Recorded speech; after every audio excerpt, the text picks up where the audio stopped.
Okay, so I've got the P38 ABS pump all in, with exception of properly doing the power feed to the pump. So I've got a stainless steel braided hose from the pump to the master block, taking out the original accumulator. Obviously the accumulator is on the pump on a P38. Ran a brand new hose from the header tank into the feed. For now, I just twisted the wires together. I just need to order some larger female spade terminals because I've got the correct plug to go in this. Just need some proper spade or new spade terminals so I can put the classic wiring loom into those, into the correct P38 plug. Job done there. Obviously I have got the brakes to bleed at the moment, hence why I've got the cap off, but I need to get the car up on axle stands for that.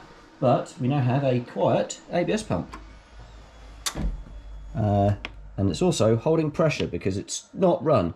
So I'll do that again after I've depressed the brake pedal a few times. Right, just depress the brake pedal a few times. So here we go. Reach around for the key. ABS pump's running. We'll build pressure. The other thing I did do, I did just check in rave that the pinouts on the pressure sensor were identical. My gut was telling me they were because the plug just clipped straight in. It's Wabco, made both units for the P38 and the Classic. There we go, it's now shut off. Nice and quiet. But yeah, so I did just check the pinouts before I ran it up, although it did just plug straight in. I like to be safe with electrics. Well, safe, yeah, here we go. That's a bit bodgy, isn't it? But that's not what's going to be there long term. That's just for testing. In terms of the radiator fan cowl, it is coming out very nicely. So that is the fiberglass work there. Not finished yet. I've just brought it through for a test fit. On the opposite side, you can see here where I had the 3D printed moulds, had all of that gap there to fill. So my original intention was always to put some fiberglass this side, so it kind of sandwiched the original cowl, maybe a few holes drilled through just so the resin goes through to the other side as well. On this side you can see much neater because the 3D mould didn't have to take up any gaps, so it's just the lip it's creating there. But again, I will be putting some just a layer of fiberglass this side again for strength, although it is really strong at the moment. And I've got this gap in the top here just to fill. But before I do any of that, I just wanted to test fit it, make sure the allowance I'd made for space is correct, and then I can continue fiberglassing. So let's just test fit this now and make sure we're good. Okay, so it's all in. Got a good ½ inch gap between the blades and the cowl the whole way around, just in case there's any deflection or anything. Really pleased with how it's turning out. Obviously I've now got to remove it again just to finish off the fiberglassing, but I needed to test fit it halfway through. There's no point in doing all the work and then finding out I'd messed up on the positioning of it or something like that. But yep, all good so far. Last little section of this video then. I kind of lost track, if I'm honest, of what I've recorded, that sort of thing. So I'll get into why I've lost track a bit in a minute. But essentially, we're all done, apart from the aircon, which I know where we've got a fault. So back to the radiator cowl, which is featured, I think, if I remember correctly, quite heavily in this.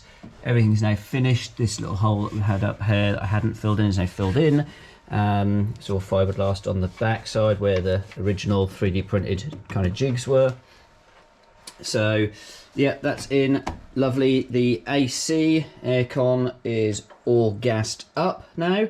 All the crimp terminals holding up fine. So the system was pressure tested first with nitrogen, and then obviously it was vacuumed out, and then the AC gas was put in. Tri switches were tested, all good there. The AC system doesn't actually fire itself up, doesn't engage the clutch by itself. I can override it, and it does. It blows lovely and cold. What's going on is two faults actually. There's a small black box up here, a thermostat, but it's not. It's a control box. and it's plugged into a sensor that goes into the evaporator behind here. That sensor doesn't seem to be any good. I've managed to source a genuine new one, the old stock, so that's on its way over to be installed. But also there should be a connection to the control here, temperature control. It's a variable resistor behind there, or at least there should be, and 2 wires should come from that, head over to that thermostat control box as well. Now they are missing. Now if I put a resistor in place of the temperature probe that's meant to go in the evaporator, and then do the same on over to the control panel, what should be connected there, the system fires up fine.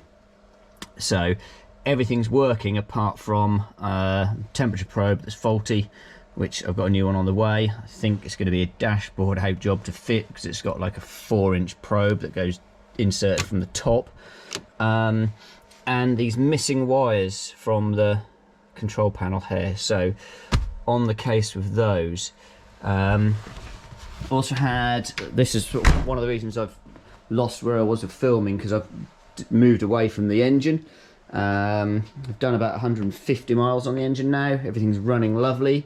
Joe's now actually going to come and pick the car up, do another 1,000 miles on it, maybe 1,500, bring it back to me for first oil change and a once over before he takes it back to Ireland. The other thing I've done is cruise control. I've been looking at why that isn't working, and the electrical connecting ring behind here was actually faux barred. So again, managed to find one, an actual used one, off of good old Fleabay, and yeah, came through. I put the multimeter on that tested fine. So we've now got buttons working here. I'm actually just going to pop out first thing tomorrow morning. It's a bit miserable outside to go for a drive right now, to make sure they're working, but everything electrically now means the cruise control should work.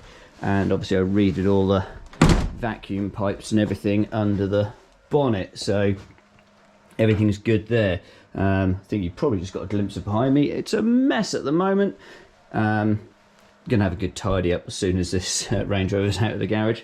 So yeah, ABS pump, that's all wired in correctly now as well with the correct plug. Everything working there. Brakes are all bled, no problems whatsoever.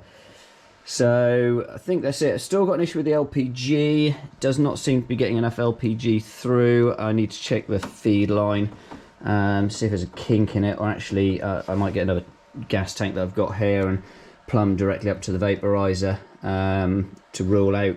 I've seen before where solenoids don't open all the way. It obviously restricts flow. This is driving on LPG, but it's lean, and it obviously for that reason doesn't accelerate. Driving great on petrol, but Joe wants the dual fuel aspect. So yeah, once he's done some sort of shakedown miles, brings it back, I can get tucked into the LPG further. It does drive on LPG now, but you can't accelerate with any gusto. Yeah, because it's leaning out. Anyway, that should conclude this video, because I've probably rambled far too much as normal. Next video probably be me signing this off, just a quick sort of resume of what was done, and yeah, any final little niggles we've got with it. I've also changed the rear springs on the vehicle as well to heavy duty ones. The back was sitting a little lower than we liked, so yeah, fit some new rear springs to the back. Oh yeah, so I'm remembering why I've not videoed for a while. Also had to move the lambda sensor for the LPG system. It was sat behind the catalytic converters rather than in front of them. So yeah, it was the lambda sensor wasn't actually getting any real readings at all, being so far down the exhaust system, behind a catch, etc. Really should be mounted in front, as the EFI ones are. So I've relocated that as well. Obviously had to take the Y piece off. Unfortunately I spotted it after all of this was put in, but at least it's spotted, and it now reads whereas it wasn't before, so that's good. Anyway, that'll do. Catch you on the next one.